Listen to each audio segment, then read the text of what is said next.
Hello, this is international football commentator Derek Ray. And make no mistake, this is your source for all things black and gold. Football just wouldn't be football without Berwick Rangers. Stand by for this edition of the Let It BRFC podcast.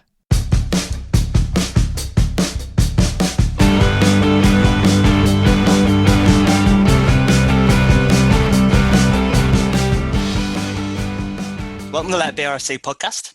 My name's Adam Hunter and I'll be your host today, and I'm joined by my co-host Kevin Haynes once again. Hi Kev, you alright? Very well, Adam, you? Good mate, you're back to work on Monday, aren't you?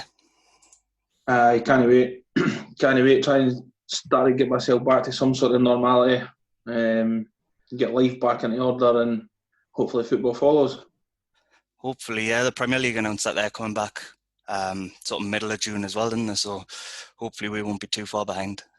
Aye, that's good. That's good. And they're saying it's full training, isn't it, when they go back? So. Yeah, so Jordan Sinclair, he announced that he was signing on Friday, or the club announced that he was signing on Friday. What are your thoughts on that? Brilliant signing. One that we've really wanted. One that we've tried hard to get. He's a different type of midfielder that we have already. He's one that can pass the ball and he can create chances and pass the ball forward, and really somebody that we felt that we needed last year. We set our target and we've went away and got it, so it's good, really good, positive, I think. Definitely. So it's someone that you've been looking at for a while then, is it? It was that type of player that we needed. Uh-huh. It was that type of player that we felt that the team missed last year, and Jordan was one that we set our sights on, and thankfully we could get it done. Great. Thanks, Kevin.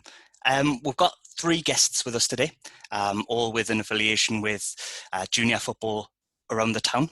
So first up, we've got John Ferguson, who'll be a familiar face in Berwick. He was head teacher at Tweedmouth Middle School, and he started the Berwick Rangers Junior Supporters Club. Hi, John. How are you? Hello, Adam. Hello to all the other guys as well. Hi, John. Hi, John. 2 of whom I know. and the other one I've watched in action. I don't want to call you John. I want to call you Mr. Ferguson. No, that's my former name, Jordan. Right. So we've also got John Tait. He had spells in England with Newcastle United, Oldham Athletic and Darlington, and also spent time at Arbroath, Ross County, St Johnstone and Ayr United in Scotland as a player. Currently a coach at Middlesbrough. How are you, John? I'm very well, Adam. Thanks very much for having us on. Thanks for coming on. Your good mate is also on here, Peter Ramage. How do you know him? We go back a long time, Rami. I was just seeing him there before. It's like long time no see. I think I last spoke to him yesterday. Yeah. So former Newcastle United, Crystal Palace and QPR defender Peter Ramage joins us. Currently a coach at Phoenix Rising. So how's it going? It's going all right. Yeah, we're in not a bad part of the world to be kind of stuck in this uncertain time. So but it's great to be on with you guys. Great to have a little bit of Berwick over here in Phoenix. Well, thanks again for joining, everyone. We'll start off with John. So, John, what's your affiliation been with the club over the years? Well, I suppose it starts in 1972. It's a hell of a long time ago. I came to Berwick to start to teach in 1972, and I taught at Prior Park. It was a junior school back then. And I'm sure it must have been one of the kids said to me, "Oh, Mr. Ferguson, what about going and watching Berwick Rangers on a Wednesday night?" Midweek games back then were Wednesday night games. Tuesday was never heard of. And there were 7:30 kickoffs as well. So I went along and got hooked on them and carried on for many, many years, going to virtually every home game.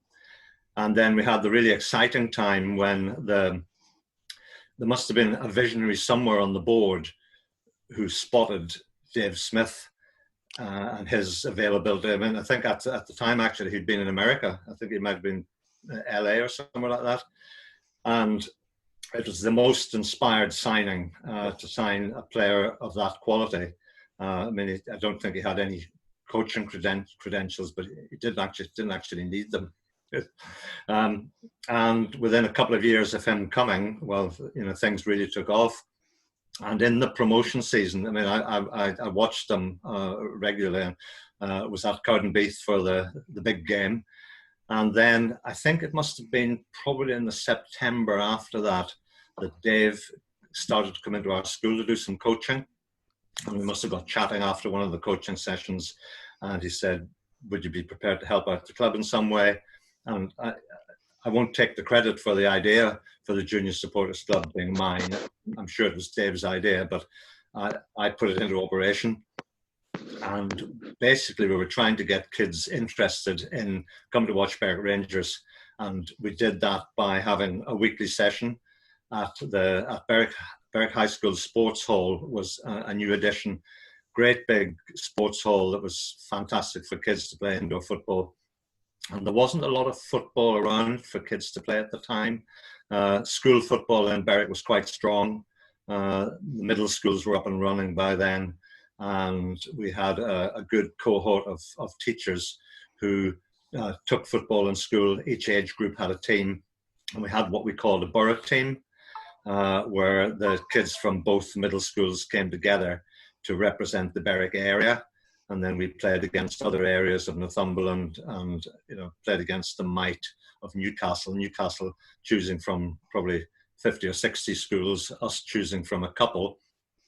And gradually things got better.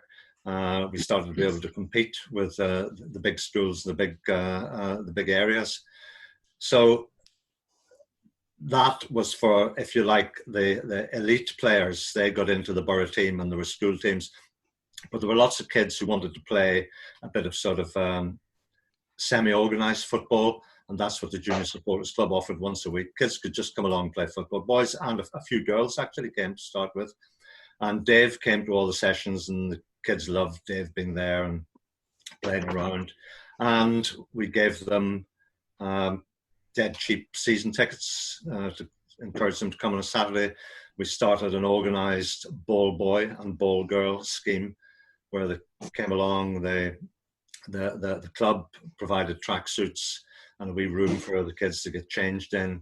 They got a pie at half time and they got a programme and their names were in the programme. And it gradually built up interest. Quite a lot of kids, members. I think at one stage we had about 100 members and probably well over 50% of them bought a season ticket. I think the season ticket cost something like £5. Bought a season ticket and started to come to games. So it gradually upped the interest in the club amongst the youngsters. We weren't putting out, the Junior Supporters Club was not in any way trying to provide organised football for kids. That started later on. There were some parents around who decided they wanted to start some junior teams, but we were just really a vehicle for kids to try and get interested in Berwick Rangers and come along for a 1-hour session on a Monday night. Took some away trips as well over the years, some massive bus loads, and back in the days where you didn't have to have about 20 people to look after a bus full of kids, we probably went with 3 or 4 parents, and I would take a minibus load away by myself sometimes. I remember one particular one where we went to Hamilton, and I think we were on the end of a severe gubbing when we were in the same league as Hamilton. So I kept the thing going for a long time until it ran out of steam eventually. But it was great. I loved it. Got a bit of help along the way from some players and some parents, but it was largely me, basically. Very unusual for a child to punish a teacher, is it not? More recently, you are becoming more involved with the club through the foundation with Warren Hawke as a trustee. Do you want to talk a little bit around that? Well, I know quite a few people in and around the club. I mean, when I was involved back then, I went from running the Junior Supporters Club. I edited the programme for my sins for a couple of years. Dennis McCleary, the great Dennis McCleary, I think moved away from Berwick for a couple of years and couldn't do the programme job. I took that on. That involved getting photographs from the Berwick Advertiser, which at the time was a thriving newspaper. Joe Payne, the photographer, used to give me a batch of photographs every Monday after a home game. I'd go and pick a few out that I could use in the programme. Did a bit of research on the visiting team. Tried to get an interview out of whichever manager was current at the time. trying to get an interview out of a manager for the manager's column was worse than getting blood out of a stone. I sometimes got maybe 2 sentences that I had to turn into a half-page article. See, I'm fortunate in the fact that Kev's quite talkative. So oh yeah. Well, if I was there now, I think I would get the assistant manager to write his own article. I'd need help with that. There's a spell check on computers now, though, Kev. You're okay. And I know that people around the club, some of the more recent additions, like I'll not call him Dave Buglas because I remember him as David. And you must tell him that we're growing stuff out of his father's greenhouse at the moment. David's father gave us his greenhouse, so it's bringing our tomatoes on, David. And Craig Forsyth, both of those guys were keen members of the Junior Supporters Club many years ago. Not sure how many, because I can't remember what age those guys are, but they're back involved with the club, and things look as if they're moving forward in a very, very satisfactory way now. And David got in touch with me to see if I would be prepared to come back and help out in some way. I said, yeah, sure. I'm not taking busloads of kids to away games or stuff like that anymore. I'm a bit long on the tooth for that. But quite happy to see if I can be of some assistance. I mean, I've as a deputy head and a head teacher, I've got some organisational capabilities, hopefully, and I did a lot of fundraising when I was at Tweedmouth Middle School through the Parent Teacher Association, and know quite a few people around the town. So I would be, I felt very honoured to be asked to be part of it, and enjoyed my chat with Warren, because I remember Warren as one of the best dozen players I've ever seen at Shieldfield. It was a great player for the club, and brought us in a bit of money when he moved on as well. So yeah, I'm looking forward to helping out in some way. I'm not quite sure how it's going to be. I wait to find out that. We'll move on to Jordan. I'm getting a bit of hair envy actually from you, Jordan. You too. I'm getting a bit envious of your hair. Oh, my hair. I don't know what you said there. Why? I've got the hairband back in, man. Look. Oh my God. Samurai's back. Listen, because I'm cutting about like a cue ball. So you're currently working at Middlesbrough. What is your role with the club? I'm part of the academy structure at the club. So basically, I'm one of the lead youth development phase coaches. So basically, I'm in charge of 2 teams in the youth development phase. I oversee 2 teams, and I'm the lead coach for those, but also assist up and down the way as well with the older age group. So I've worked with, for instance, this season before the unfortunate lockdown was up to the 23s, obviously reserves and things like that, just helping out Graham Lee, who's the lead coach there. Done some work with the 16s, 18s, stuff like that. So that's what I do. So I'm based at Rockcliffe at the training ground. So it's great. Really good environment to learn in, and as well to keep developing in as a coach personally, but great people at the club to work with. Really good people. Did you go back this week into training? The first team are back in. The first team started back on Monday, I think. So obviously we're just waiting on the EFL coming out and letting us know definitely when the games are starting. It looks like the Premier League's obviously going to start, and they've got dates and things set. So I think things will start to progress once we find out the exact date. So at the moment, it's only first team players and sort of first team staff that are in. Right. And obviously, like many other businesses, we've been on furlough. So, how's it you've been keeping in touch with the kids? Has it been over Zoom calls? You've been doing like remote coaching sessions and stuff? Yeah, we've done that. Our head of coaching, Phil Shedd, obviously, because we've got to be careful around the furlough sort of scheme to keep ourselves right. Yeah. So Phil hasn't been on, because we have a head of coaching, a lad named Phil Shedd, a great lad, very experienced and a really good coach, and he oversees all the coaching structure and things like that. So he's my boss, and then above him we've got Craig Liddell that played for Middlesbrough and Darlington in that. He's the academy, head of the academy. So Phil hasn't been on furlough, so he's been doing like sort of technical sessions on Zoom and things like that with the lads. And to be fair, they've really engaged in it, the lads. I think one day he had over 100. Oh, wow. I had to maybe cut them into different blocks, and one day he had 100, so it was a lot of work for Phil, to be honest with you. But they seem as though they're quite receptive. You're getting that sort of uptake in the sessions, yeah? I'll be honest with you. The lads, we have a good academy. Prior to coming here, I was working in Scotland. Obviously, I finished playing in Scotland and I was at St Mirren. And I did want to come back to England. I'm not going to lie. I did want to come back to England. But I was being very sort of selective because obviously you want to make the right move. And then I was made aware of a job at Middlesbrough and I was like, whoa, that's a fantastic club, great reputation for young lads coming through and producing players for the first team. So I did, and I came here, and answer your question, they have been very receptive to it. We've got a good bunch of, throughout all the age groups. I think character's got a lot to do with it. You got to, sorry, having technical skill and things like that, but as long as you recruit the right people as well. Many kids would there be in the whole academy? I think, well, we've got like a pre-academy as well, Kevin.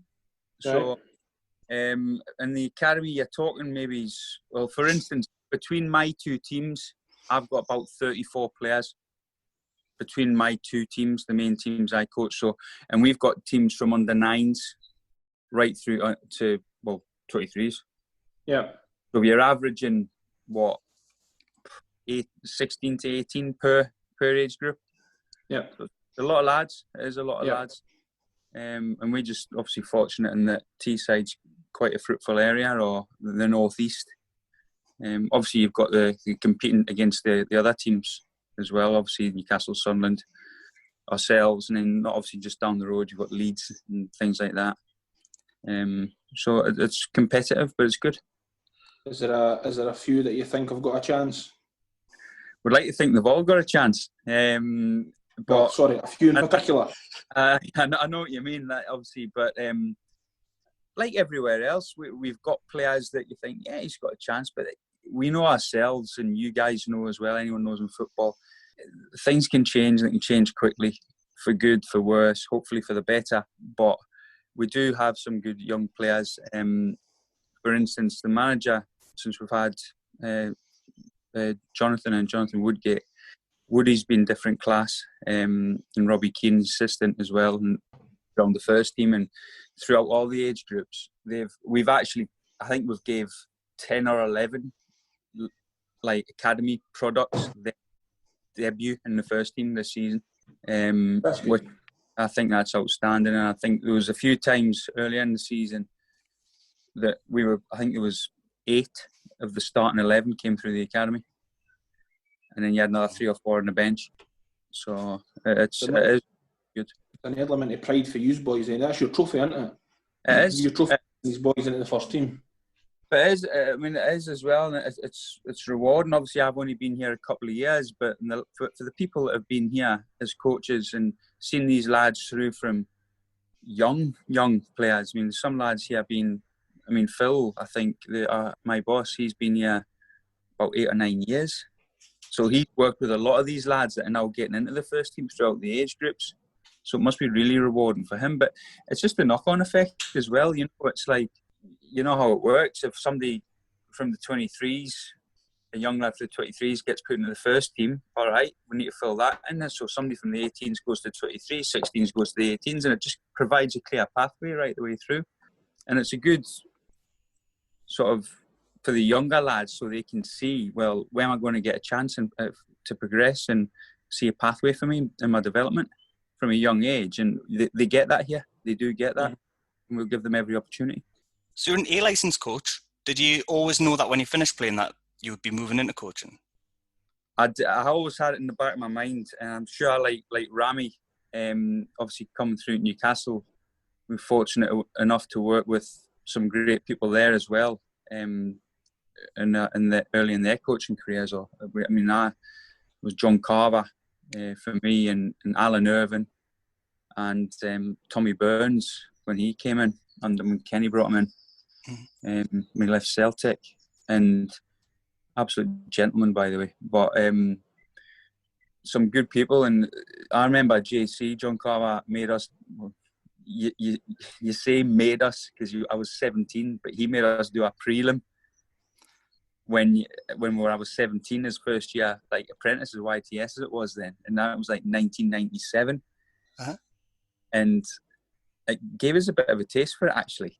And so yes, I did. I always wanted to do it. So I actually started my badges when I was still playing, when I was at St Johnstone. Done my B licence at Murray Park on the one summer when I was at St John's. I think that was 2004, something like that. And met some good lads on that course. I had Graham Alexander and Danny Dicchio and people like that on the course. It was good. Callum Davison. I always had it in my mind that I wanted to go into coaching. Good. It's good for the networking, like you're saying there, with the coaching courses, for who you meet and relationships that you build, and you never know what it can lead to. That's exactly it. I mean, the people that like you say there, I mean, those lads that I've just mentioned there, for instance, I'm still in touch with them. So, Graham at Salford, always watch how he's doing, give him the odd text, how he's doing, all the best, and stuff like that. So it's nice to know, like you say, that they're there, and it goes both ways. I mean, I'm sure Ramy's the same. You guys will be the same at Berwick and that. You'll get phone calls from people that you've not spoken to for a while, and it might be they're coming to a game. Can you get us a ticket? Or what about this player? What about that player? It's just the way it works, isn't it? Yep. What was it like being around Newcastle at that time? So you mentioned around being John Carver, Alan Irvine, Tommy Burns. It was Doug Leash that gave you your first contract, wasn't it? Or professional contract? It was him that gave us my first pro contract. Obviously, when I went in full time, obviously I'd been through the School of Excellence as it was then. It wasn't an academy. Myself feel old here, but I don't know if that's Ramy laughing, but if Ramy's laughing, you weren't far behind us, Ramy. So I was only a couple of years, and it was still School of Excellence when I was there as well. Jordan, no, I went full time there as a first year YTS in 1996, which was the entertainers team, wasn't it? Do you know what I mean? And you're looking at a team full of internationals, and it was fantastic being around the place.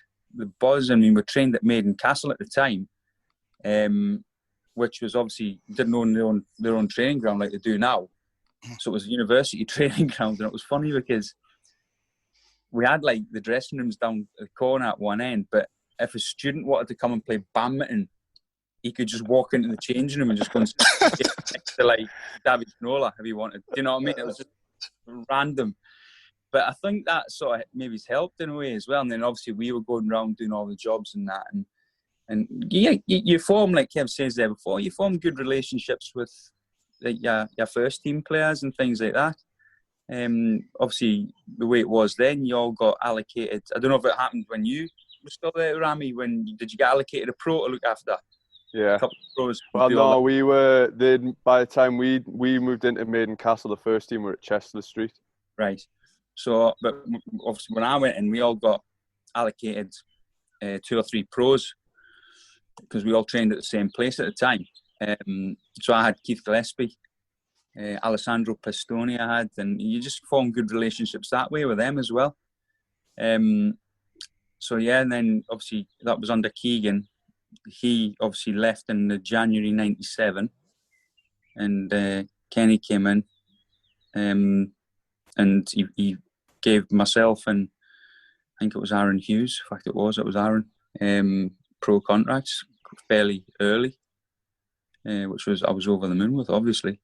Then obviously he left, and Mr. Hulick came in, so I had 3 European Footballers of the Year, my first 3 full-time managers. It's not bad, is it? It was decent. It was decent, to be fair. But Would they join in? Would they join in training and stuff? They did, to be honest. Obviously, I was just new in the door when so I only had sort of 6-7 months with Keegan there as a gaffer. But even just like, I mean, him and Terry Mack, you couldn't get them off the head tennis court, and they would play everyone.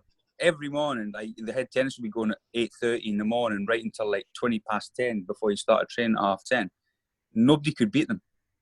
Seriously, nobody could beat them. And I'll testify to that too.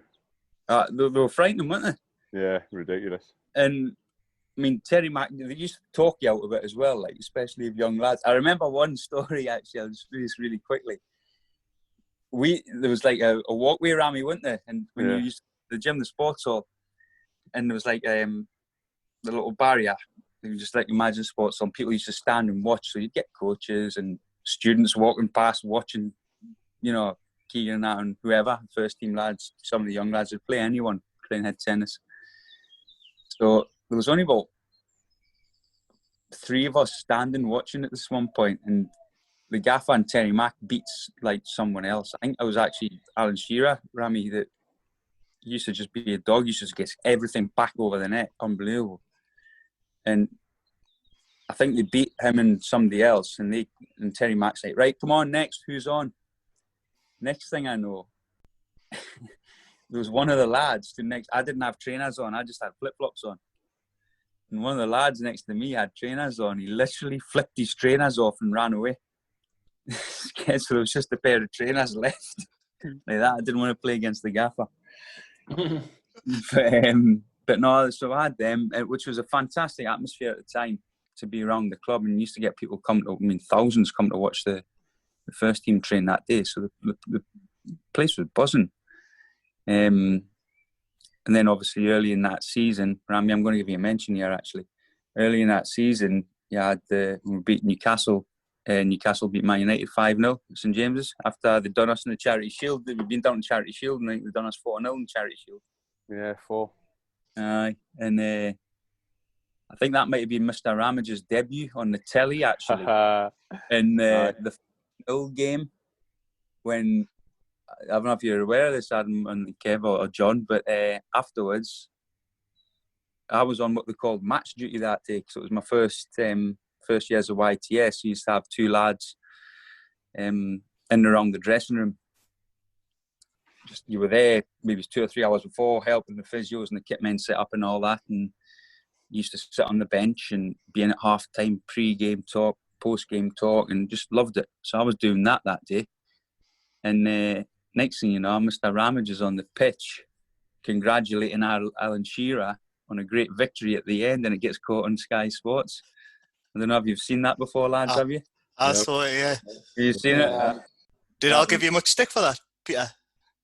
Like since? No. So the funny thing was, we were ball boys, so we had like the Lucozade bottle. Obviously, Lucozade was one of the main sponsors of the Premier League, so we were told like at the end of the game, you run on and you give one of the players a Lucozade bottle. And I was sat next to the Man United dugout, so I just sprinted on, and I was one of my heroes growing up. So I gave him it and I walked off. But then after my debut against Olympiacos, there's a picture of me celebrating with Al after he scored. And the boys had put it up in the dressing room like the next day, the picture of me and Al when I was like 12, 13-year-old, and then the picture of me and Al after my debut. So he was happy about that, to be fair. It was showing his age. He'd lost a few hair strands between the 2 pictures. But no, I mean, he was a jolly. I mean, I kind of followed a similar path, because there's a picture somewhere of Al and Kevin Keegan when, I think it was... Jordan will correct me if I'm wrong, it was Keegan's last game was in Newcastle.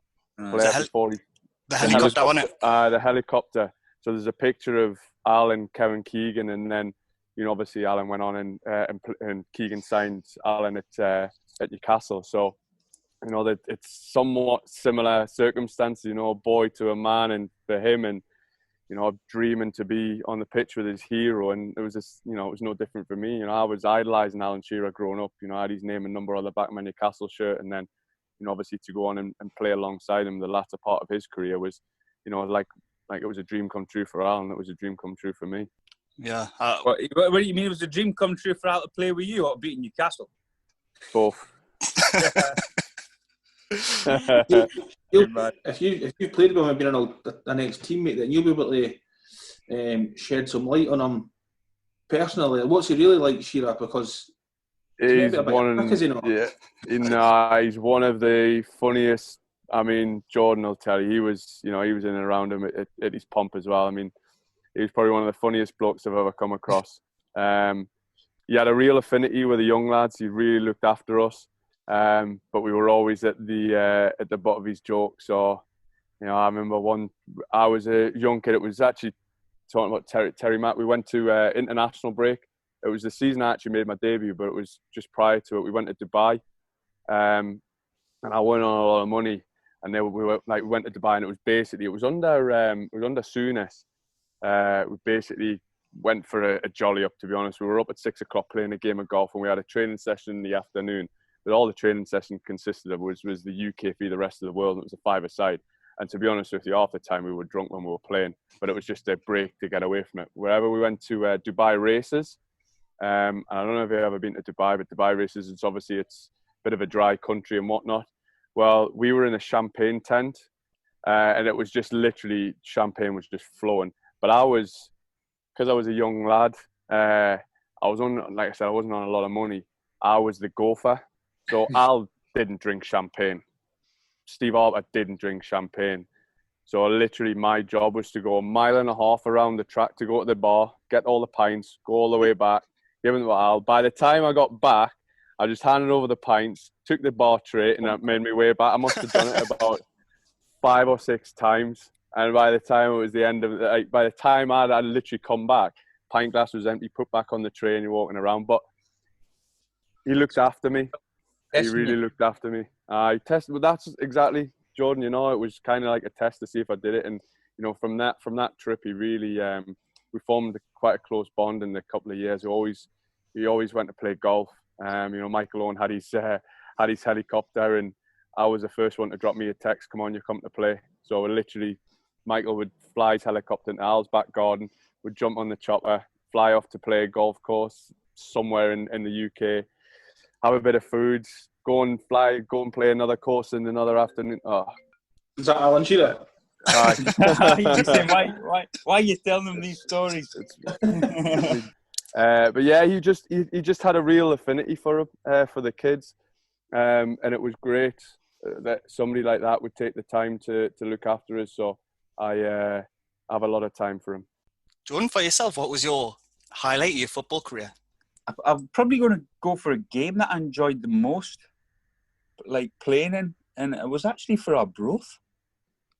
And I enjoyed it. It was against Rangers in the Cup. Right, yeah. But it was the Rangers team. I think it was 2003. And I think it was live on Sky. And it was, I think it was Stefan Klos and Kanija and the De Boer brothers and people like that. That was probably the highlight. I mean, we got beat 3-0, but I actually really enjoyed that game. I know there was another game again. It was for Arbroath. I remember, obviously, we were sort of favourites to win the championship at the time. I think it was one of the favourites to go down. Mm-hmm. I think we're the only part-time club, or they were the club was part-time. And we're only part-time club in the championship. Unfortunately for me, they kept me full-time because I think John Brownlee, the manager, knew Alex Smith really well. And I used to train with Dundee United, so they kept me full-time, and I trained with Dundee United through the day, and then Arbroath at night. And then obviously that's the link where Mr. Smith, I always call him Mr. Smith. Mr. Smith took us up to Ross County as well. But with Arbroath, we went to Falkirk. I think there was about 10 games to go in the season, and we beat Falkirk away 3-1. And I think, if I remember rightly, at that time, it was Falkirk was sort of struggling. They were round about us. But the week leading up, we'd played Airdrie, Park Thistle and Airdrie, and it was a rearranged game in the midweek. And they were the top 2 in the league. And we took 7 points out of 9. And then we went to Falkirk on the following Saturday and beat them 3-1, which basically put them down. And so it was a great achievement. That I always remember that, and there was thousands of Arbroath fans there. That, I think it was the season, I don't know if you're aware of this, Kev, you might remember this, or John, I think you will. When Airdrie went bust and they couldn't go up. And Falkirk should have got relegated, and that stopped Falkirk going down because Airdrie went out of business. Yeah. And they stayed up. And then the following season, Falkirk won the league. I think that was Yogi and Owen Coyle in that. But no, that's a game. Their two games stick out in my memory from sort of highlights that sort of spring to mind when you mention that. And you played for Berwick Juniors, obviously as a youth. What are your memories from that time? I did actually. I remember, John. I remember coming as a young lad to your supporters club training, football sessions in the sports hall. Yeah.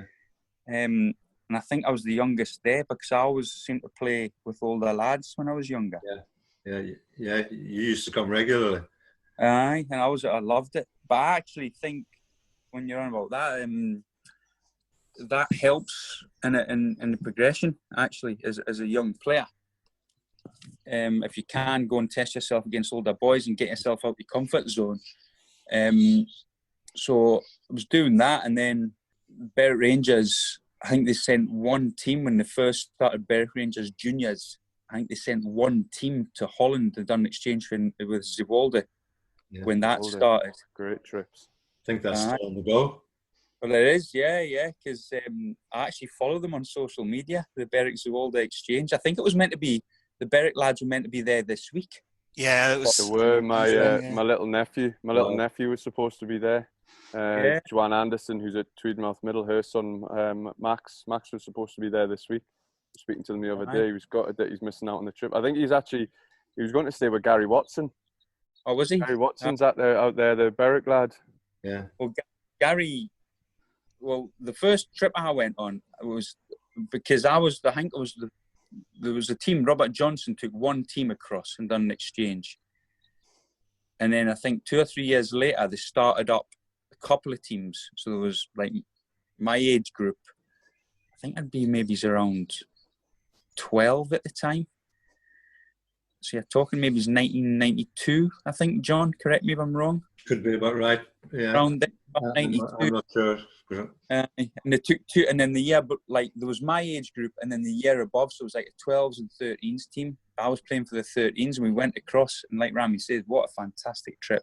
And you meet friends for life there as well, Kev. When you were saying stuff like that before, because I actually got a message the other day from, I'm sure lots of people in Berwick know this guy, Dutch lad, Leen de Boer,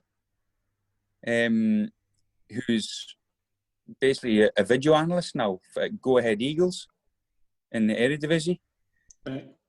So it's just little connections like that, and that's just through from the Berwick trip. So yes, I got playing for Robert Johnson was our manager for the older age group, the 13s, but I was 12 playing in it, and we went across, and it just sort of snowballed from there. And again, it's like John mentioned before, with the Borough team, going and testing yourself against, other lads and getting out your comfort zone and things again. In Newcastle, we joined I think Sandy Grieve had a lot to do with it as well. I think he overseen it. And we joined the Coast Colts League. Right, Coastal Colts, yeah. Yeah, and which was fantastic for all of us to go and become better players and play bigger, stronger, more streetwise lads from, I think we were playing Ashton Sport and Watergate Celtic and stuff like that. And we really came on, and it just sort of went from there. So that was my association. I actually remember, John, the tracksuits that you mentioned before, for the ball boys, because obviously when I was a ball boy a few times, the lovely one, did you? The TSB tracksuits. Yeah. They were all in one, weren't they? One size fits all. I remember camping in a couple of them. Honestly, Rami. With the sky blue tracks. So I remember them. That's right. Jeez, I think we got some for our subs when I was at Berwick. The subs used to wear them as well. Used to actually didn't mind on a cold winter's morning on the middle school field if my dad was there and Hoggy Anthony Hogg was the manager. If you were on the bench, because you could camp in one of them while the other boys were freezing their soul calls off.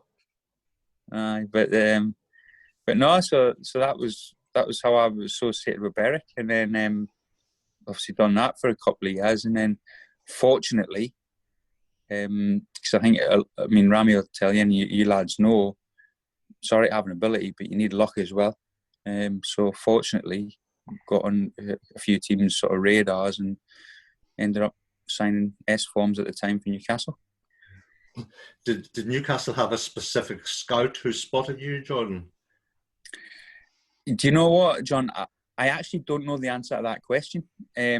I just remember being in the house one day and then John Carver phoned because he was an academy coach or a School of Excellence coach at the time because he had to finish playing early through bad injury, and asked us to go down. So I used to go to Benwell on a Tuesday and Thursday night and train again with older age groups for 2 hours. I think it was 1993 I signed. But to answer your question, I don't know if it was a scout or what it was. But I used to go to the Newcastle Football Development Scheme summer camps as well for a week or two, which was also at Benwell in the summer holidays. My grandfather worked in Newcastle at the time, and as well as being the chairman of Berwick, when he had a business in Newcastle, and he used to take us down and drop us off and work and then collect us on the way home. But I don't know if it was through that as well, because John Carver and that was a coach there. You mentioned your granddad. When I mentioned before about a visionary, I think your granddad was one of the group of visionaries who discovered and brought Dave Smith and heralded that spell of glory time for Berwick Rangers. He was a tremendous man for Berwick Rangers, Alec McNabb. I'll be honest with you, John. I spent a hell of a lot of time with my granddad. No matter where I was playing football, literally in the world, he was there. Yeah. There. He loved his football, and like you say, and travelling literally everywhere with him to go and watch games, whatever. And the stories and the things he used to tell me, I used to love it. I mean, he was so passionate about Berwick Rangers. He treated me very well. He was an absolute gentleman, and he was always profuse in his thanks. You know, you never felt afterwards, "Oh, you're being used." No, he was always, very, very genuine. That was him. And if you get to know him, like you say, that's what you do anything for you. But his passion for Berwick was second to none, and obviously, probably seen them through their most successful period as well, promotion and great games, bring good players and people, Dave Smith and things like that, and Mr. Connor. Yeah. I remember one night in my early games for Arbroath, because believe it or not, John, I don't know if you'll know, because you know him well, those who probably don't. My granddad was quite a shy man, to be honest with you. Yeah. And we played Ayr United. It was maybe his 2001-2 season, and Mr. Connor had something to do with Ayr United. And my granddad met him then. That was the last time they sort of seen each other. And I always remember we were there for ages talking. I was like, I want to get home, come on. But they were just talking for absolute ages. And you could see the respect that they both had for each other. But my granddad used to speak very highly of a lot of people to do with Berwick, but Dave Smith, he's an exceptional player. Yeah. Different setup at the club back then, Jordan, because the club actually, full-time manager, the club owned 2 houses in Spittal. Manager lived in one of the club houses. Do you remember that? I do. Dave lived in one, and then Frank Connor and his family moved in after Dave. Mm-hmm. I remember. I was obviously young, but he used to tell me stuff as well. I remember as well, John, they were doing a pre-season, and I don't know how we done it, but because obviously all the lads would have jobs and things. But I remember them doing a pre-season, and I'm going a bit later now, but I used to obviously be a Berwick fan with my association with the club growing up, and John Sokolook was always my favourite player. Yeah, he was a great player, Sucky. Yeah, he was always my favourite player. I think it was because he wore number 10 and had the jet black hair and he looked good. I think that was why. That's why Kevin Haynes is my favourite player. Gary Wood was with his ginger hair, is it not? Yeah, it was. But I remember, John, my granddad booked out the whole Castle Hotel. Yeah. Castlegate in Berwick, and all the rooms and all the lads had their own room and they were there for a week. And I'm how do you do that as a part-time club? And you don't even now get many part-time clubs doing that. So you're a visionary. change days. Yeah. So yeah, Hard but he enough, loved. hard enough at some clubs trying to get a lunch for a double session in pre-season. You know what I mean? It's just night and day for part-time years ago to part-time now. Yeah. I mean, and it's like you say there, John, as well. And Kev, some good players. Good players. I mean, I hear the stories, and I've been fortunate enough to meet Davy Moyes and Hugh McCann, Peter Davidson, people like that. I think Peter Davidson got a great move, didn't he? Not got QPR. He did, yeah, and then he came back. I got homesick. Homesick. I want to play for Berwick, but tremendous player. Yeah. So, but no, good times, and like you say, my granddad, he did have a real club. So we'll be back with more after this message from Derek Ray. How would you like to be in with a chance of winning £1,000 every month? If that sounds appealing to you, because it sure does to me, you need to join Berwick Rangers Supporters Club's monthly draw. For just £5 per month, you'll go into a draw with hundreds of other Dream Team supporters to win the monthly jackpot. In addition to the £1,000 prize, the Supporters Club will be donating £250 each month to a chosen local charity, with the rest of the profits from the draw going to the football club. For details on how to sign up, visit berwickrangers.com or message the Supporters Organisation on Facebook, Berwick Rangers Supporters Club, or on Twitter at BRFC Sup Club. Berwick Rangers Supporters Club, supporting your club and your community. So, as I was talking just before the podcast started, I watched one of the podcasts that you did recently, Peter. And you mentioned actually with QPR, that reference there, that you were feeling a bit homesick when you went there, weren't you? Yeah, I was. I mean, it was the first time I had ever been, south of the River Tyne. I moved from one extreme to another. I remember, and John will probably remember the quote as well, when Jermaine Jenas left Newcastle for Tottenham. He said Newcastle was like a goldfish bowl, and he got absolutely ridiculed for it. And I'll be brutally honest with you, he was absolutely spot on, because it really was. Newcastle's it's just the football city. It's the whole city is centered around the football club. You go for your shopping, the fans are coming up and asking for autographs, pictures, just talking about the game on Saturday. And then you move to London, and it's just totally different. You could walk down the street and nobody has a clue who you were or who you are, and that was a real eye-opener for me. I was living in a hotel for the first kind of 3 months whilst I was trying to find a house. Trying to find a house in London in your budget is not easy either. So there was a lot of things that was that was making me feel homesick. I was forever getting in the car after games and driving 5.5 hours, or I was trying to get on the last flight from Heathrow to Newcastle just to come up for a night, for a day.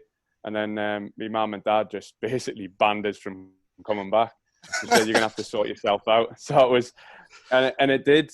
I became, there was another lad there, the centre-back, Damien Delaney, who was a single lad at the time. He lived in Chiswick, which was kind of 10-15 minutes away from where we were at the training ground at Harlington, and kind of semi-moved in with him, got socialising with him, went and tasted what the big smoke was all about, and I fell in love with the city thereafter. And I don't think if it wasn't for my mum and dad basically telling us to stop coming up the road, that I would have settled, and I might have been back up the road quicker, like you just referenced before. But it was a culture shock.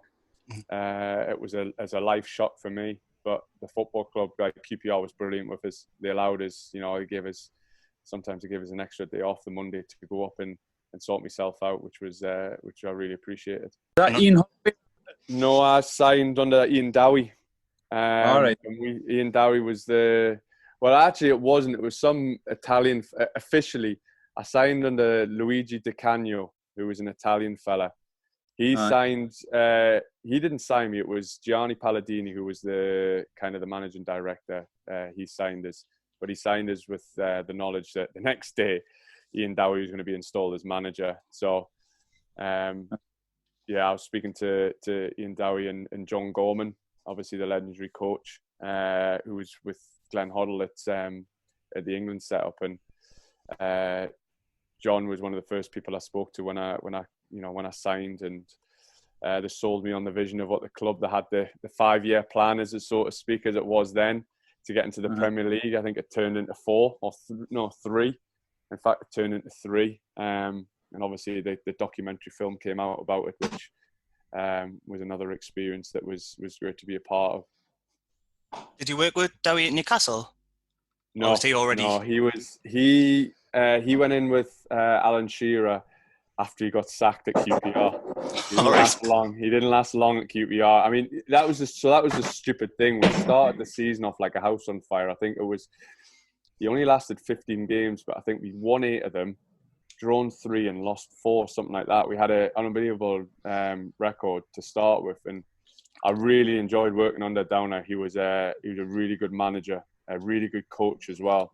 He's obviously got ridiculed for his time at Newcastle with Al, and I don't understand why, because he was a fantastic coach, but he was just a good character as well. But he left under a bit of a cloud, had a bit of a bust up with Flavio Briatore. Flavio was the owner, obviously the Formula One mogul, but thought he knew everything, but knew quite nothing, to be honest with you. And obviously Ian left and ended up going to be assistant with Al when Al took over for the last 8-9 games at Newcastle. So it was Graham Souness that gave you your debut for Newcastle, wasn't it? Yeah. I was in and around the squads under Sir Bobby. Like Jordan was saying before, we used to train. We were then at Little Benton, the site that they're still at now. Reserves and first team trained together. So I managed to get in a few squads on the bench a few times under Sir Bobby, but it was Graham Souness against Olympiacos that gave me my debut. I think I travelled for the first leg of the Euro. I think it was the quarterfinals of the Europa Cup or UEFA Cup or whatever it was back then, and we won 3-1 in Olympiacos, which was an incredible result for us. Came back and I thought I might have an inkling. He was mentioning that he was going to rest a couple of players if we got a couple of goals up. I think we went 2-0 up at half time. And he just told us young lads to kind of start getting warmed up and ready. And about 15-20 minutes into the second half, he turned to Steve Harper, who was obviously the substitute goalkeeper, and said, to halves, do you want the last 20 minutes? And he was like, no, I don't want 20 minutes. What am I going to get to 20 minutes? He said, just stick one of the young kids on. So I think it was a race between me and one of the other young lads. I can't remember who was on the bench at the time. I think it might be Martin Britton or Chops or somebody like that to see who was first to get the kit off. And it was, I was always ready to go. Jordan will tell you, Al Nervine always made sure the subs had their shin pads on, socks up, ready to go, shirt tucked in. So I think it was in space of 3 or 4 seconds I was ready to go, and I was walking onto the pitch, which for me was a dream come true. I remember watching that, Rami. I remember watching that and seeing you come on. we'd had a night off day off training, so I was down with my mum's actually. I was sitting in my mum's living room, and came in because I'd just got home, and I didn't know you were on the bench, and I came in just as you were going on, and I'm like, Mum, Rami's going on. Well, that was the thing. I mean, Jordan was one of my. I'm gonna say he was him. And particularly from Berwick, there's not many professional footballers come from Berwick to go on and have careers. And Jordan was obviously a few years older than me. He was in the reserves, in and around the first team. So he was who I aspired to be. There was Jordan, there was the Caldwell, Stevie and Gary, there was Aaron Hughes, who obviously went on to have an unbelievable career. One of Jordan's really good mates. They were the kind of guys that I wanted to emulate, because they were guys that had come through the youth team through all the ages and went into become first team players. Obviously, it didn't work out for Jordan, but it was still an unbelievable experience with him. I mean, we grew up with Jordan. We've known each other since dot. We're families, are lifelong friends. So we had that affiliation already. So for me to then go on and kind of be one of those was certainly something that I dreamed of as a kid. Even back in the days when I was on Berwick Middle School playing for Berwick Rangers Juniors. Can I go back to Bobby Robson when you were saying, what was he like? Because I'd met him a couple of times. I don't know why he was at Berwick Rangers games, but it was at games when I was playing, and there must have been a guest, and he was there for some sort of reason. Well. But he used to come into the changing rooms and he used to introduce himself and talk away like like he was normal like everybody else. He seemed a really good guy. Yeah, Kevin, that's exactly what he was like. I mean, he knew. I mean, you talk about coming to watch the Berwick games. He would, if Newcastle first team had a home game on the Saturday, he was always at our youth team games, and he knew everything about you. I mean, he was forever coming down to the youth. Like when we trained sort of on the other side of the field at Little Benton, and he was down watching us. You know, sometimes he was getting us up on Monday mornings. You know, and invariably it was, you know, like the reserves and first team were mixed together. The guys that played on a Saturday kind of had their own separate, and we used to have it used to be an 8-a-side competition. Everybody used to you know, wait for the week. The weekend wasn't, the games weren't really the fun part for us. It was Monday mornings for us when we would train with the first team, and Bobby Robson was there. And like I said, he knew everything about a 17-year-old kid from Berwick upon Tweed. He knew the same amount about the 27-year-old Alan Shearer. You know, he knew everything about. He knew about my dad. You know, he knew about my dad and the rugby. And he was always asking. He said, "I seen your dad on the rugby TV watching. I was watching that European game," and he just knew everything. And he treated the 17-year-old kid the same as a 27, 30. He just had this incredible aura around him that, you know, you wanted to work for him. And I mean, he allowed. Jordan will tell you what the Brat Pack was like. You know, the likes of Kieran Dyer, Jermaine Jenis, Craig Bellamy's. You know, they had a bound. They tested his boundaries, but they knew that there was a line that they didn't cross. I mean, their line was probably a little bit higher as some other players, but he just had this unbelievable way of finding something about you. Exactly, Jordan. Correct. Man management skills was probably, you know, some of the best I ever come across. I mean, he could shut you down whenever Bellas was, you know, starting to mouth off. He's like, "Well, Ronaldo never done that for me. He won 2 trophies with him at Barcelona. He's won a World Cup. What do you think he can do? He did that. He did it." So, you know, and as soon as he mentioned the players that he'd managed over the course of his career, you just shut up and you listened. He just had that incredible way. That must have been great for a 17-year-old for the first team manager to know so much about you and make you feel good, eh? Yeah, 100%. I mean, he was hard on us as well. There was no buffer with him. You know, if you made a mistake in training, he would come down on you like a ton of bricks. But he'd do the same to Aaron Hughes, who was a first team regular. You know, if he made the same mistake, you'd get the same treatment from him. And he just it gave you a sense of confidence that he actually cared, because he wasn't doing it because he wanted to like humiliate you in front of everybody, because he did it to the first team players. So you were getting the same treatment, and it was just like, for a young kid, like you said, it was incredible confidence that he knew everything about you, but he knew how to get the best out of you as well. And I think, you know, every player that's ever, or most players that come across him, have got, you know, nothing but unbelievable words to say about him. Can I just say as well, lads, and in relation to what Rami said there before, which I appreciate, it was the same for me looking at and watching Rami that night go on against Olympiacos. Obviously, I'd left the club at the time, and, you know, things didn't work out for whatever reason. It's just like, I think time's got a lot to do with it as well, Rami. For instance, 100% agree. Well, so Bobby Robson, and I mean, we had 2 out of the 3 managers that we had there just didn't want to know about, you know, youth team and things like that. And I'll be blatantly honest with that. Kenny Dalglish was the only one that wanted to know and knew and treat people like you were just saying there with Bobby Robson. But that's by the by. So I'd left the club and I was playing up in Scotland. And like I say, Rami, when you were going on that night, I was proud. I was proud. And I was like, you know, well done, different class. You know, that's Rami, and, you know, really, really pleased.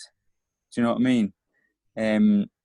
As a lot of people were. So you've inspired a lot of people of like younger generations in the town and the area, which is, I think, is good in terms of that Berwick Rangers Junior is back up and running and sort of got an affiliation back to the club now as well, because these young lads can see that pathway, and people like yourself, it can show them what potentially, if they stick in and do the right things, where it can take them. Yeah, because it frustrates and annoys me when, you know, like on the Wikipedia page, it's like born and raised in Whitley Bay. I wasn't. No. I wouldn't have became a footballer if I hadn't have been for Berwick Rangers Juniors. You know, John, you referenced. I remember going to the high school hall at Berwick High School. You know, I played my junior football on Berwick Middle School.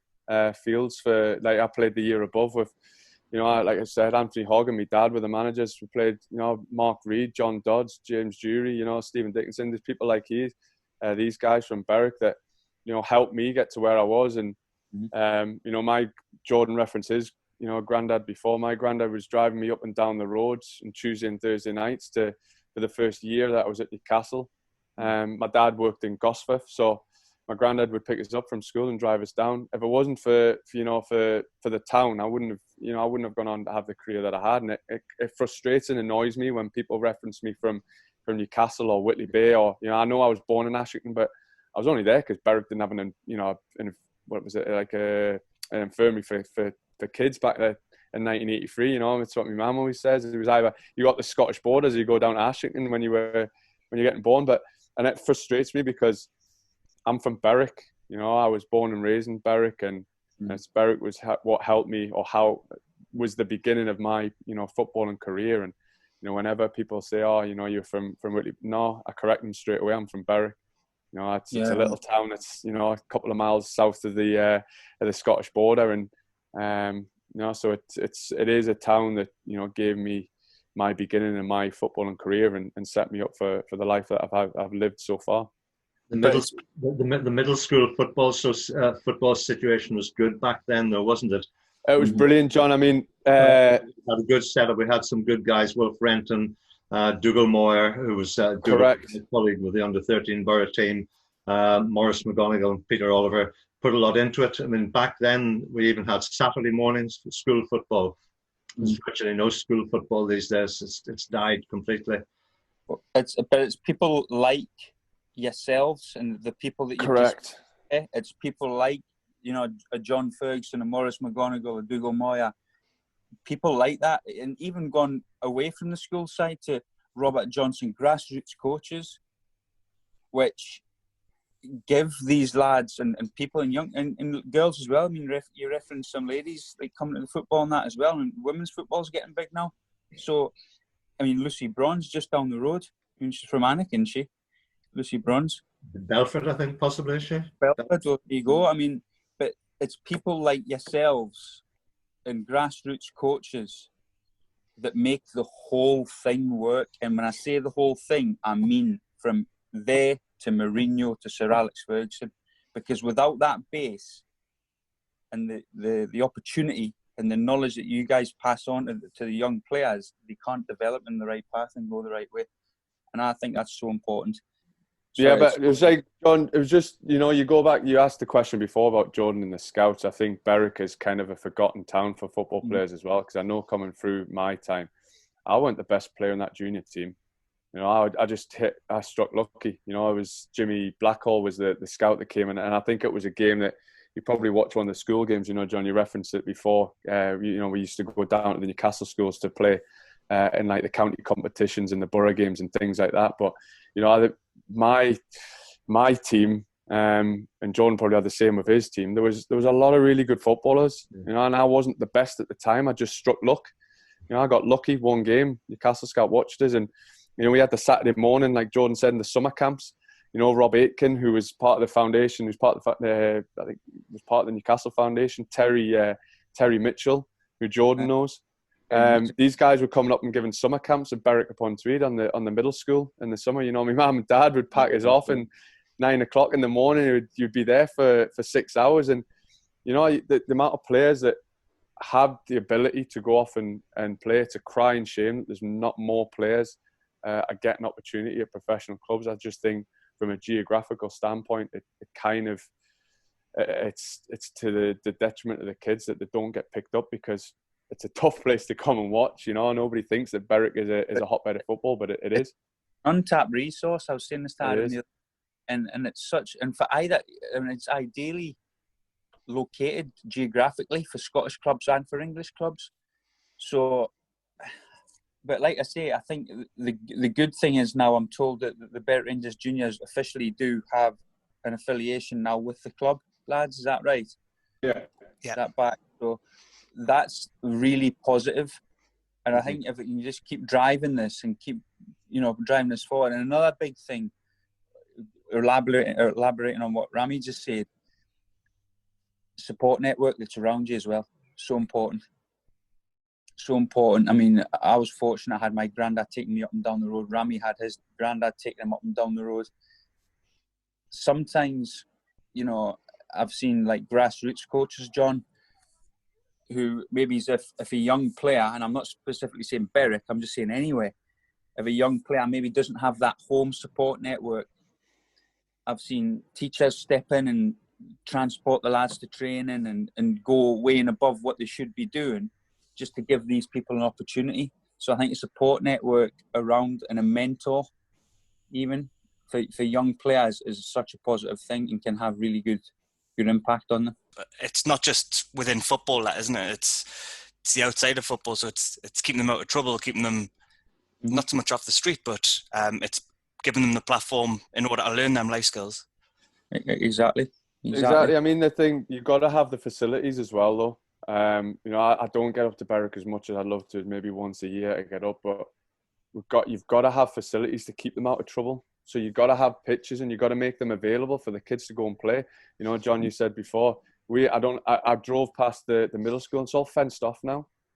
Like, you can't go and have a kick like on a Sunday morning. I mean, we used to pinch the nets from Hoggy and go and stick the nets up after we played, and we'd go and play. You know, we had a game on Saturday morning or Sunday morning, and then we'd continue playing. You know, and I think you've got to, I remember the stanks, keep the goals up. You know, keep the goals up in the stanks, let the kids go and play. Jordan will testify to this. I used to love Saturday nights going down and watching the stanks. We used to go down, kickoffs was like 5 o'clock or something like that. We'd be down at 3 o'clock playing, having a kick about amongst ourselves. You'd run on the pitch at half time and get a laugh in 5 minutes. Exactly. You know, going down to the pier fields. You know, we'd play, you know, we'd have the cricket club with the Galites and people like that. And then you'd walk up, you know, and in between innings or something like that, you go and watch your stanks and you come back. So it's, you know, Adam said it there. Kev's still batting for 0 in for 3.5 hours with, you know, still on the duck. Yeah, but that's not just, I'm not just saying that about Berwick. It's the same when I go back to Whitley Bay or and Newcastle. It's having, you know, you talk about kind of trying to keep kids out of trouble. You've got to make facilities available that's going to keep them out of trouble, and just to let them play. You know, we've got a great park here in Phoenix. And it's basically it's kind of like a little coliseum. I mean, it's got like the American football lines on and things like that. But they allow the people to graffiti the walls and things like that. Well, it's just because they can do it. It's a structured environment for them to be able to do what they want to do. But you see now, I mean, not so much now that the summer's starting to get a bit hot here, but kids are playing there. They're playing in the parks. The goals in the parks are kept up. They leave the nets up and they just let them play. And kids are playing. But if you take that all away from them, then what is for the kids to do? Well, it's to go and cause mischief in the town centre, or, you know, go and do this or go and do that. It's you know, being able to give them the platform to go and play. And as they're playing, like Jordan will testify, they're practicing their skills. Yeah, I mean, it's street football. You can't beat it. You can't beat street football because, again, it's just what you're saying there, Rami, is, so I'm quite passionate about this, like yourself, obviously, you're coaching now, but and I know John is, but you don't even have to have a structure of a training session or anything like that. No. But someone to say, okay, there's the high school gym, there's the high school pitches, and just, even if you need to be there, you can be there and just watch. Just because kids will organise things themselves and they'll work things out themselves and they will develop themselves. I'll give you an instance.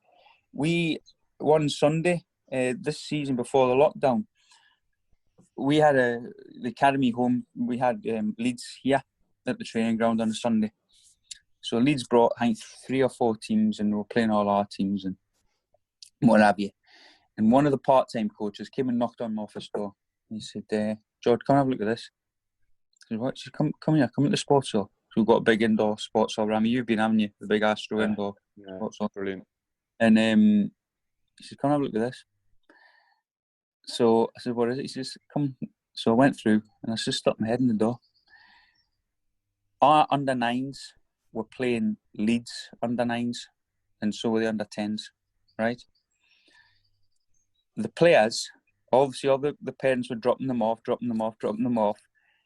Leeds under 9s and 10s and Middlesbrough under 9s and 10s had put the goals up in the sports hall before the game they were meant to be playing, and were playing each other. They were playing each other anyway in the sports hall before, do you know what I mean? And that was just because the facility was there to do it. Somebody asked them to do it. And it was great to stand and watch. We stood and watched them for about 20 minutes before I said, right, come on, we're going to read the teams out, and got all official and put the kits on and playing their tracksuits. Brilliant. Brilliant to see. So I think it's a great point. That's just, I don't know if it's just the facility side that you're talking about, Peter, but I don't think kids have got the drive to go out and play football anymore. I couldn't tell you the last time I seen a 20-a-side game in a big field that we all done with jumpers as goalposts. You never see that now. Never ever see that. No, I don't specifically need the facility. Agree. You just need a bit of grass. Yeah. I 100% agree. I think it's just a sign of the times. Everybody, I mean, my two daughters now, all they want to do is just play on the iPads and things like that. I think it's the same, you know. You talk, our boys are actually through this pandemic. The league, like the USL, have set up like a FIFA tournament amongst like all the players and things like that. So the boys, but they've done that because the boys just finish training, they go and play FIFA. They're not, you know, and this is just a sign of the times that what they've got available now, the kids, in terms of like modern technology, just they don't want to go out and play football. They don't want to go and, you know, play tennis or play golf or play cricket, whatever sport it may be. So you're 100% right, Kev. It is. I think it's just a sign of the society these days that it's too much of an effort to go out and play. Yeah. You know, they'd far rather just talk with their headphones on and, you know, play all these Call of Duty games or FIFA or whatever it is. And it's a shame, because I think this is where football will suffer in the long term if we don't. And I don't think you can ever ban it, but I don't think if you don't have the boys' club facilities to do something, and for the ones that do want to go and do it, you know, to try and encourage them to keep doing it. But it's something that I think we're going to have a running battle on for the rest of our lifetime anyway. Yeah, just changing times in it, and it's like you say, it's frustrating. But I think for somewhere like Berwick, Rami and Kev, I mean, locally, obviously, us growing up, that we had the facilities there to do it. But like you say, now with the high school sort of field being fenced off and that, and even if you did get onto it, you'd probably get chased off the Tait to go away. Do you know what I mean? Yeah. It's just one of those. But fantastic. Kev, you got quite a young team for this season? Yes. I think we'll have maybe probably 5 that are probably over 25. 4 or 5 maybe, but the majority of them will be 21 and younger. A lot of young boys last year, and I felt it was just a total learning curve, because a lot of them hadn't played any first team football at any level. So last year's been almost a development. It's almost a taster for them, and then I think this year is where we should really kind of kick on, and they've developed and learned and made their mistakes. But it's a young squad. It will be a young squad, I think, for the next couple of years. We'll hopefully get back up into a league position. I think Rami would be the same. Obviously, it was sort of devastating when we got relegated, like, you know. So we always watch for the results. So I do anyway, Rami. I'm sure you do as well. I do too. Yeah, it was sad times. But, you know, maybe it's sometimes as crap as it is that you know the club went through or going through what they've gone through, but it might be for the benefit in the long run. Like you said, Kev, you said you've got a young squad. You've now got the ability to, you know, with the youth, the boys club now, to potentially have a pathway for kids to come through. So obviously everybody wants them to be back in the Scottish football leagues, but sometimes you have to take a step back to make 2 steps forward. That's 100% correct, because it's just gave everybody the chance to just hit the reset button. And it's obviously the model of the club for the last, let's say, 3, 4, 5 years wasn't right, and it led the club to having, you know, 2 or 3 near misses of losing the league position, and then finally losing the league position. So something wasn't working. So now it's the reset button. The reset button's been hit, and we can model the business or the club as we want now, and just make it progressive. No, that's good, mate. I wish you all the best anyway for the next season, whenever that may be. Yeah. Get started. Great stuff. Well, thank you very much, everyone. It's been really interesting. I've really enjoyed listening to this. Obviously, you've sort of done it at the top level, so there's a lot that I've personally learned from it. I'm sure Kev's the same from speaking to us. So thank you. No, thanks, Jordan. thanks. Is there any chance of me coming down and catching up with you at Middlesbrough? No problem. Anytime you want. If you want to come down, I'll bring you to the training ground, have a look around, watch training, go to a game, whatever you want to do. Top man, brilliant. Yeah, do you think that you can fly me out to Arizona, mate? Yeah, the offer's always there, boys. The offer's always there. You just need you'll need a lot of sun cream though with that head, or lack of it. John, if you want to come down here as well anytime, just give me a shout. Okay, thanks, Jordan. Thanks. It's been a pleasure to hear you two guys again who've done so well from the Borough old boys. It's always nice to see you do well.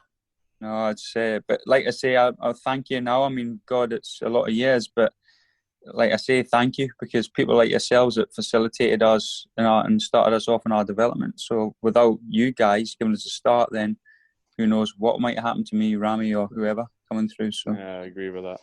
Well, thanks to Kevin Haynes, and thanks to our guests, John Ferguson, Jordan Tait, and Peter Ramage, for joining us today. We'll be back next week with another episode of the Let It BRFC podcast. If you've enjoyed the episode today, please share it with your friends, family, or followers, and thank you very much for tuning in. We'll speak to you soon.